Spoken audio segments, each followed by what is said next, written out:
anak-anak semuanya, sesuai yang Ibu janjikan, Ibu akan mencoba mempraktekkan gitu ya, cara melaksanakan bimbingan kelompok atau konseling kelompok sebagai seorang PK gitu ya. Mohon diperhatikan, ada beberapa hal yang perlu menjadi perhatian kita semua. Yang pertama adalah dari cara duduk si PK-nya gitu ya.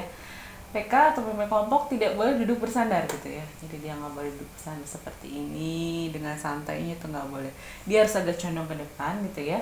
Terutama nanti ketika ada klien yang berbicara atau ada anggota kelompoknya yang sedang berbicara gitu ya. Itu menunjukkan bahwa dia peduli gitu ya. Dia mendengarkan, menyimak gitu ya kegiatan apa yang dilakukan oleh si anggotanya gitu. Yang kemudian yang kedua, dia tidak menyilangkan kaki gitu ya. Jadi kakinya nggak boleh bersilang seperti ini, tuh nggak boleh gitu ya.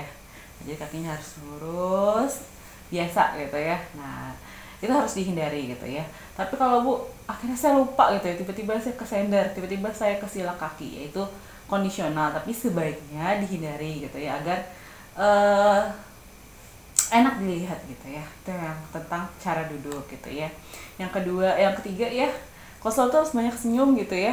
Jadi ketika selama proses konseling atau proses bimbingan kelompok, si PK-nya harus tersenyum, semangat gitu ya. Jangan kecuali nanti konseling kelompok itu kan ada membahas masalah, mungkin itu baru memperlihatkan wajah-wajah empatinya gitu ya. Dia harus terlihat, jangan dia lesu gitu ya sebagai seorang PK. Kemudian dia harus melakukan 3M dan segala macam teknik yang sudah kita bahas di pertemuan 1 sampai yang ke-3. Baiklah, kita langsung saja. Ibu akan mencoba menjadi PK dan Ibu menganggap Anda semua menyimak menjadi seorang bagaimana menjadi PK yang baik gitu ya. Ini kita cobain yang pertama adalah bimbingan kelompok topik tugas atau bimbingan kelompok tugas gitu ya. Baiklah. Ya, assalamualaikum warahmatullahi wabarakatuh. Waalaikumsalam warahmatullahi wabarakatuh. Ya, selamat malam Anda semuanya. Malam Bu. Gimana kabarnya? Sehat? Sehat. Alhamdulillah ya, sehat semua. Ibu senang sekali ya hari ini kita bisa bertemu kembali di dalam ruangan ini dalam keadaan sehat. Alhamdulillah gitu ya. Nah, sebelum kegiatan kita mulai lebih lanjut, Ibu pengen kita berdoa sesaat gitu ya. Kita menundukkan kepala, berdoa agar kegiatan kita dari sekarang sampai nanti itu lancar gitu ya. Marilah sama-sama kita berdoa menurut agama dan kepercayaan kita masing-masing. Berdoa mulai. Selesai? Ya. Semoga semua doa kita tadi dikabulkan oleh Allah Subhanahu wa taala. Nah, kita lanjutkan. Apakah Anda semua pernah sebelumnya melaksanakan kegiatan bimbingan kelompok? Belum. Oke, belum pernah ya, belum pernah sama sekali ya semuanya ya gitu. Berarti belum kenal gitu. Maka agar lebih kenal, agar lebih paham apa sih yang akan kita lakukan hari ini gitu ya. Kita akan melakukan namanya kegiatan bimbingan kelompok gitu ya. Nah, kegiatan bimbingan kelompok ini adalah kegiatan yang dilakukan oleh guru BK bersama Ananda semua nih semua sekarang untuk membahas suatu topik yang sedang hangat diperbincangkan gitu ya, sedang banyak dibicarakan gitu ya, dengan nanti di dalamnya ada dinamika kelompok gitu ya. Jadi kita semua nanti diharapkan bisa setelah kegiatan ini mampu berkomunikasi dengan baik, kita semua mampu menghargai pendapat orang lain, kita semua mendapatkan pengetahuan baru gitu ya dalam kegiatan bimbingan kelompok ini. Nah, bagaimana cara melaksanakan kegiatan bimbingan kelompok ini? Ada yang tahu kira-kira? Enggak Bu. Oke, caranya seperti sekarang ini. Kita duduk melingkar ya. Kenapa kita harus duduk melingkar coba? Ada yang tahu nggak kira-kira kenapa harus duduknya melingkar gitu ya? Kayaknya nggak ada yang tahu ya gitu ya. Nah, duduk melingkar ini gunanya apa? Agar nanti ketika kegiatan bimbingan kelompok, si PK atau ibu gitu ya bisa melihat Anda semuanya, Anda semua bisa melihat, kita saling melihat semuanya. Jadi nggak ada yang di belakang. Kalau kita duduk di kelas kan ada yang di belakang, ada yang di depan. Nah, ini kita duduk melingkar biar semuanya saling bisa berhadapan. Ketika ada berbicara, kita bisa langsung melihat ke dia. Itu yang pertama. Yang kedua, nanti kita akan saling memberikan pendapat, kita akan saling memberikan masukan, ide-ide. Nah, itu semua harus dilakukan dengan baik. Jadi kalau dia mau berbicara, mohon untuk angkat tangan gitu ya. Paham sampai di sini? Paham. Oke, paham. Terima kasih. Nah, dalam kegiatan ini nanti ada beberapa hal yang harus diperhatikan. Yang pertama bahwa kita semua harus saling sukarela masuk ke dalam kegiatan ini. Kita sukarela, kita terbuka dalam setiap kegiatan, dalam selama kegiatan bimbingan kelompok ini. Kita terbuka untuk memberikan ide kita terbuka untuk menerima ide dari teman kita. Itu penting dalam kegiatan bimbingan kelompok. Kemudian kita semua harus aktif dalam melaksanakan kegiatan ini. Nggak boleh nanti ada yang diem, ada yang nggak peduli aja, ya biarin aja orang ngomong, kita enggak. Nah, itu nggak boleh. Selanjutnya nanti ya, kalau kita mau ngomong, ibu harapkan angkat tangan dulu, nah, gitu ya. Jadi angkat tangan, saya bu, gitu ya. Saya akan dulu, ibu akan mempersilahkan, dan kita harus menunggu ketika teman kita sedang berbicara, gitu ya. Jadi ketika teman kita bicara, kita hargai. Kita boleh memberikan bantahan mungkin kalau kita tidak setuju, tapi dengan cara yang baik. Terakhir, kalau nih dalam nanti kelompok kita ini ada pembahasan sifatnya pribadi, ada yang sifatnya nggak sengaja itu adalah rahasia sebenarnya, tapi terungkapkan di dalam kegiatan ini, maka kita semua wajib merahasiakannya. Kita nggak boleh membawa itu keluar dari kelompok kita, nggak boleh membawa itu keluar dari ruangan ini, gitu ya. Itu adalah kerahasiaan, jadi rahasia dari kelompok kita. Sampai sini paham? Paham, Bu. Oke. Nah, ini kan pertemuan pertama nih ya. Jadi ibu belum kenal sama Ananda semuanya, gitu ya. Ananda belum kenal, mungkin ada yang kenal ibu gitu ya, tapi ada yang belum. Nah, sekarang kita akan perkenalan satu persatu secara yang tadi sukarela. Jadi ibu nggak akan nunjuk nih, kamu dulu enggak, tapi secara sukarela. Nah, itu dimulai dari ibu. Baiklah, ibu akan memperkenalkan diri. Nah, nama ibu Vira Apriyati ya. Ibu adalah konselor di Universitas Bengkulu. Ibu tinggal di Sawah Lebar gitu ya. Ada yang mau ditanyakan dari ibu? Oh, nggak ada, udah paham semua ibu ya, bagus gitu ya. Terima kasih gitu ya. Nah, silakan Ananda secara bergiliran nanti tunjuk tangan dan memperkenalkan diri. Oke, free memory ya. Kita lanjutkan gitu ya. Nah, kita sudah kenalan nih semuanya, sudah tahu nama panggilannya masing-masing. Ada si Ani, ada si Ana, ada si Hanum gitu ya. Ada si Budi, ada si Doni ya gitu ya. Ada kenal semua lah kita ya gitu ya. Tapi biar lebih inget nih, biar lebih akrab, kayaknya kita perlu melakukan rangkaian nama gitu ya. Jadi caranya gimana? Nanti dimulai dari sebelah kanan atau sebelah kiri ibu. Mana yang mau duluan? Kanan ya. Oh ya, kita suka lebih dulu kanan gitu ya.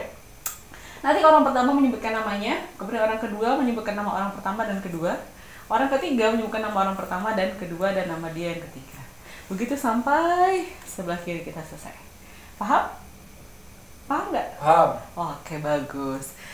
Sampai situ aja dulu untuk tahap 1. Nah, itu tadi contoh tahap 1 ya. Jadi ini udah selesai di tahap 1. Terakhir dengan rangkaian nama gitu ya. Nah, itu tadi tahap 1. Bagaimana? Anak-anak semua, mahasiswa semua sudah paham ya? Untuk tahap 1. Oke, kalau sudah paham, maka kita akan masuk ke tahap yang kedua. Nah, lanjut langsung aja nih. Oke, kita udah saling kenal nih, kita udah juga saling bertukar tadi bertanya banyak hal. Kita juga sudah paham kegiatan apa yang kita lakukan, gitu ya. Bahwa kita akan melakukan nama kegiatannya adalah bimbingan kelompok, gitu ya. Kemudian kegiatan ini akan ibu pimpin dan Anda semua harus aktif dalam kegiatan ini. Nah, sudah siap semuanya untuk masuk ke kegiatan ini? Siap. Siap? Oke, siap ya. Nih, kenapa dia masih agak belum semangat nih? Coba semangatnya diperlihatkan dulu ke ibu ya. Nah, gitu dong, senyum gitu ya, senyum. Kita harus banyak senyum loh gitu ya. Oke, kalau gitu kita akan masuk kepada ya namanya kegiatan bimbingan kelompok. Nah, pada kegiatan ini kan kita akan membahas satu topik. Topik itu apa? Gitu ya. Topik itu yang kita masukkan dalam kegiatan ini adalah sesuatu yang sering kita dengar lewat lewat televisi, kita lihat gitu ya, kita baca dari koran, kita baca dari media-media lain, kita baca mungkin kita lihat di IG gitu ya. Jadi kita temukan di sekitar kita gitu ya, yang itu sebenarnya tidak ada hubungan secara pribadi ke kita gitu ya, tapi topik itu hangat, topik itu sering dibicarakan, kita sering mendengarnya gitu ya. Misalnya nih, sekarang lagi hangat apa coba ya, Indonesia deh. Kalau Indonesia kan kita lagi marak-maraknya kemarin demonstrasi terkait dengan undang-undang cipta kerja gitu ya. Nah, itu adalah topik yang bisa kita bahas hari ini gitu ya. Itu adalah contoh topik. Apa contoh topik lainnya mungkin di sekitar kita nih ya? Bagaimana sih sekolah atau kuliah daring pada mahasiswa? Itu juga topik yang bisa dibahas gitu ya. Itu contoh topik yang dalam kegiatan bimbingan kelompok. Sampai di sini paham? Paham, Bu. Oke. Ya. Nah, selanjutnya mahasiswaku semua, kita masuk ke tahap yang ketiga. Itu tahap kegiatan ini, tahap inti. Nanti akan kita bahas. Jadi seperti yang saya sudah share gitu ya, saya lupa mengingatkan tadi bahwa ketika saya menjelaskan tahap pembentukan, itu pada saat saya menjelaskan pengertian bimbingan kelompok, maka Anda harus ketika bimbingan kelompok, Anda harus bimbingan kelompok seperti saya, dan boleh Anda modifikasi gitu. Jadi jangan terlalu kaku dengan apa yang saya bicarakan tadi. Jadi Anda boleh modifikasi bahasannya gimana, cara menyampaikan tujuannya gimana, cara menyampaikan azasnya gimana. Yang penting 3 hal itu Anda sampaikan gitu ya. Cara menyampaikannya bagaimana, nah itu adalah keterampilan Anda gitu ya, atau itu adalah seninya Anda masing-masing gitu ya. Jadi nggak mesti kaku, Ibu Fira tadi apa yang disampaikan, Anda catat kemudian Anda ulangi, tidak mesti. Yang jelas 3 hal itu tersampaikan, tapi dengan cara Anda yang Anda nyaman gitu ya.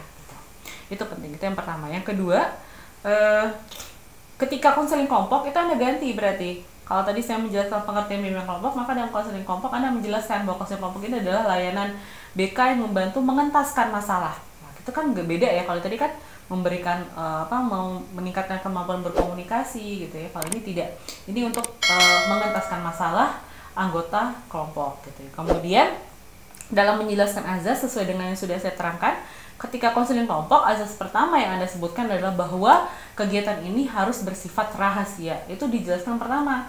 Kalau tadi kan saya menjelaskan terbuka dan sukarela, baru terakhir azas rahasia. Nah, kalau di konseling kelompok, nah itu Anda bawa ke atas, kerahasiaannya, baru yang lain-lain gitu ya. Kemudian yang bagian kedua, saya tadi menjelaskan tentang kegiatan kelompok kembali, berarti kalau konseling kelompok Anda juga menjelaskan kembali kegiatan konseling kelompok itu apa gitu ya. Dan kita akan masuk ke tahapan yang ketiga. Baiklah. Oh ya, sebelumnya yang nomor 11 itu ya, kan memberikan contoh topik itu dalam bimbingan kelompok. Kalau dalam konseling kelompok berarti Anda menjelaskan atau memberikan contoh masalah. Oke, saya akan kasih coba kasih cara atau kasih contoh gitu ya. Misalnya gini. Baiklah anak-anak, hari ini kita akan membahas satu masalah. Nah, masalah itu apa gitu ya? Masalah itu adalah sesuatu yang mungkin yang mengganggu kita, sesuatu yang ingin kita hilangkan cepat-cepat, sesuatu yang membuat kita tidak bisa tidur, tidak bisa makan, tidak bisa tertawa gitu ya, membuat kita selalu menangis. Mungkin itu adalah masalah. Yang intinya adalah masalah itu adalah kesenjangan antara apa yang kita harapkan dengan apa yang kita dapatkan. Itu adalah masalah gitu ya. Nah, apa contoh masalah? Misalnya nih gitu ya, masalahnya adalah saya ingin sekali punya handphone baru, karena dalam kuliah daring ini saya kesusahan dengan handphone saya yang lama. Itu adalah contoh masalah gitu ya. Itu adalah contoh masalah. Jadi nanti masing-masing Anda harus mengeluarkan satu masalah yang sedang dialami. Oke, itu adalah contoh untuk tahap 2 tadi ya. Oke, kita masuk ke tahap 3 ya. Oke. Baiklah anak-anak semuanya, sekarang kita akan mulai masuk kepada kegiatan bimbingan kelompok kita. Kita akan membahas satu topik yang sudah Ibu siapkan nih ya. Ibu sudah siapkan jauh-jauh hari tentang topik yang akan kita bahas, yaitu bagaimana liburan di saat pandemi. Nah, ini menarik ya, karena kemarin kan ada libur panjang nih, ada long weekend dari mulai hari Rabu sampai hari Minggu, yang sehingga banyak terjadi perpindahan manusia dari satu kota ke kota lain. Nah, itu menarik menurut Ibu. Kenapa? Suasana lagi pandemi nih, peningkatan kasus semakin banyak, tapi kok masih banyak orang berlibur gitu ya. Apa yang terjadi sebenarnya? Itu akan kita bahas hari ini gitu ya. Oke, bagaimana? Setuju itu dibahas? 7. Oke, kita akan bahas ya. Nah, Ibu akan paparkan sedikit tentang kejadian tersebut gitu ya. Jadi Ibu baca nih di Instagram gitu ya, banyak yang keluar kota, banyak yang piknik gitu ya, banyak yang bertamasya keluar daerah bersama-sama, bahkan beberapa mungkin ada yang tidak mengikuti protokol kesehatan gitu ya. Nah, bagaimana nih pendapat Anda semua? Oke, nah Anda persilakan nih setiap anggota kelompok Anda memberikan pendapatnya. Nggak mesti berurut, ingat ya, nggak mesti berurut karena azas kita adalah azas kesukarela. Jadi Anda biarkan mereka nanti memberikan tanggapan mereka tentang hal tersebut. Dan setiap mereka selesai memberi tanggapan, Anda harus memberikan feedback. Oh bagus, benar sekali, Ibu setuju dengan hal tersebut. Nah gitu ya. Anda harus memberikan banyak semacam reward terhadap anggota kelompok Anda sehingga mereka bahagia gitu ya. Oh pinter, itu tanggapan yang masuk akal gitu ya, bahwa harusnya mereka pakai masker ya kalau keluar, nah gitu ya. Jadi keterampilan itu penting dalam bimbingan kelompok ya. Oke, itu ada bahas sampai tuntas dan sampai terlihat aduh udah enough deh, udah cukup deh. Kemudian setelah itu enough, maka kita akan masuk yang ke 16 link. Nah, Anda harus menyiapkan satu games, satu permainan yang menarik, yang bisa dilakukan bersama-sama. Apa nih misalnya? Kita contoh misalnya main 1, 2, 3 door gitu ya. 1, 2, 3 door, benar ya? Jadi setiap kelitepan 4 harus dibilang door. Nah, kemudian di sana ada mungkin semacam hukuman kecil yang membuat bahagia. Ingat, hukumannya jangan membuat menderita ya, hukumannya membuat bahagia. Nah, itu dilakukan selingan. Selingan selama tahap yang ke-16 gitu ya. Isi dari tahap 3 bagian 16. Nah, di nomor 17 kita akan melakukan komitmen. Nah, ini harus dilakukan oleh semua anggota kelompok. Kita coba ya kalimatnya seperti apa, contohnya gitu ya. Nah, anak-anak, tadi kita sudah bahas nih tentang bagaimana liburan di saat pandemi. Sekarang Ibu pingin tahu gitu ya, kalau ini ada liburan lagi nih, mungkin bulan depan atau Desember, kan banyak tuh ya tanggal merahnya nanti. Apa nih komitmen anak-anak dalam menghadapi liburan di saat pandemi? Ayo, siapa mau duluan? Oke, bagus, silakan. Nah, jadi masing-masing anggota kelompok harus punya komitmen. Misalnya komitmennya, saya janji Bu, kalau saya liburan nanti saya akan pakai masker terus kemana-mana, walaupun sedang liburan. Nah, itu contoh komitmen yang harus dilakukan oleh setiap anggota kelompok. Dan Anda harus bisa memotivasinya, bagaimana dia bisa punya komitmen. Oke. Sampai sini paham ya? Paham? Paham, Bu. Good. Nah, kemudian kita akan masuk tahap keempat, tahap pengakhiran. Jadi udah mau selesai ya. Di tahap pengakhiran, kita akan menjelaskan beberapa hal lagi. Oke, sebelumnya di tahap yang tadi ya, ketiga, itu komitmen ketika konseling kelompok yang berkomitmen hanya satu orang, yaitu yang orang di masalahnya dibahas hari itu, gitu ya. Jadi nggak semua kita ya, nggak semua kayak tadi. Kalau BKP itu semuanya, kalau KKP itu hanya satu orang yang punya masalahnya dibahas, gitu ya. Oke. Kemudian kita akan menjelaskan tahap pengakhirannya. Nah, anak semuanya, Ibu sudah dengar satu-satu tadi ya komitmennya, bagus. Dan Ibu harap itu benar-benar dilakukan, jangan hanya menjadi omongan saja gitu ya. Nah, kita sudah sampai nih, udah sejam lebih gitu ya, kita melaksanakan kegiatan dengan sangat semangat gitu ya. Berarti kegiatan kita sudah hampir harus kita akhiri gitu ya. Sebelum mengakhiri kegiatan, Ibu minta kesannya dulu nih. Apa sih kesannya sama kegiatan kita hari ini gitu ya. Apakah berkesan atau tidak berkesan gitu ya. Nah, silakan satu-satu. Siapa nih mau duluan? Oke, makasih. Terima kasih ya semuanya sudah memberikan kesan-kesannya. Wow, kesannya luar biasa sekali gitu ya. Ibu bahagia mendengarkannya gitu ya. Nah, kalau begitu nih, karena semuanya senang, karena semuanya bahagia, berarti kita harus melakukan kegiatan ini untuk yang kedua kalinya gitu ya. Nah, kapan nih kita lakukan lagi kegiatan ini? Minggu depan. Wah, itu ide bagus gitu ya.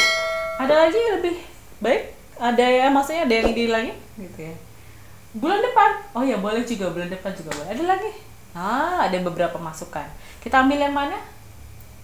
Oke, ternyata suara terbanyak adalah minggu depan ya. Berarti kita minggu depan bagaimana yang tadi untuk bulan depan? Nggak apa-apa minggu depan? Nggak apa-apa. Kita ambil minggu depan gitu ya. Kita lakukan kegiatan ini lagi minggu depan di jam yang sama, di ruangan yang sama seperti ini. Atau ada pesan-pesannya untuk kegiatan minggu depan apa kira-kira? Boleh apapun pesannya, mungkin kita minggu depan kita boleh bawa makanan nggak Bu gitu ya, boleh sambil minum nggak Bu gitu ya, atau kita outdoor deh Bu kegiatannya gitu ya. Jadi boleh memberikan pesan-pesan, silakan. Siapa mau duluan? Udah? Oke, bagus. Pesan-pesannya luar biasa ya. Nah itu saja. Alhamdulillah ya, kita sudah sampai di penghujung kegiatan. Anda semua sudah mendapatkan informasi baru. Anda semua sudah berlakukan komitmen. Anda semua sudah bisa saling menghargai ketika tadi ada yang memberikan pendapat. Ibu senang sekali dan Ibu ucapkan terima kasih yang sebanyak-banyaknya. Anda semua sudah terlibat aktif dalam kegiatan kita. Nah, tadi kita awali dengan doa, maka kita akan tutup juga dengan doa. Marilah sama-sama kita menutup kegiatan ini dengan berdoa dulu sebelumnya. Kita berdoa menurut agama dan kerja kita masing-masing. Berdoa mulai. Selesai? Ya. Nih sebelum kita sambil salam-salaman kita nyanyi kali ya, yang enak gitu ya. Nyanyi apa kita? Nyanyi Sayonara boleh? Bisa? Hafal? Hafal nggak lagu Sayonara? Hafal? Hafal nggak? Nggak hafal? Oke, kita akan lagu Sayonara gitu ya. Gimana lagunya? Ya, nggak hafal. Ibu ini malu ya. Iya, kita lagu Sayonara, Sayonara. Nah, oke. Itu sambil salam sama. Jadi nanti kan Anda berdiri ya, Anda ajak sisa-sisanya atau mata kelompoknya sama. Oke, ada satu tips yang tadi Ibu juga lupa lagi. Aduh, maaf ya. Itu adalah mengurut jenjangkan masalah yang harus dibahas. Nih gini. Ini anggota Anda 8 ya. 8 anggota kelompok, 8-8-nya punya masalah.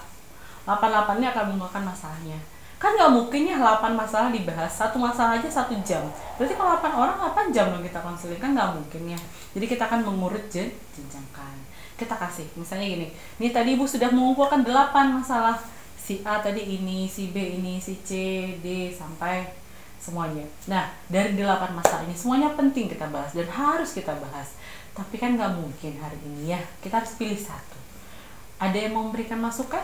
Nah, kita berikan kesempatan gitu ya. Kemudian nanti kalau sudah terpilih satu kesepakatan, Anda harus tanya gimana nih yang lain, nggak masalah kan masalahnya nggak dibahas hari ini. Nah gitu ya. Jadi ketika kegiatan kelompok ini benar-benar kita menumbuhkan rasa mahasiswa kita atau siswa kita, anggota kita itu punya rasa tenggang rasa, apa sih namanya, tenggang rasa tepus liru, apa ya bahasanya ya. Jadi mereka tuh saling menghargai, saling bisa mendahulukan kepentingan orang lain gitu ya. Begitupun ketika memilih topik gitu ya. Jadi kita perlu mengurut jenjangkan, memilih mana yang paling harus dahulu dibahas. Oke, itu tadi tips sedikit tentang cara memilih. Jadi jangan sampai terjadi konflik ketika memilih masalah yang mau dibahas atau topik yang akan dibahas. Semoga paham, semoga bermanfaat dan bisa dilakukan sesuai dengan yang Ibu berikan, Ibu cobain tadi gitu ya. Dan sekali lagi, tidak mesti bahasanya seperti bahasa Ibu. Boleh pakai bahasa modifikasi dari yang ada.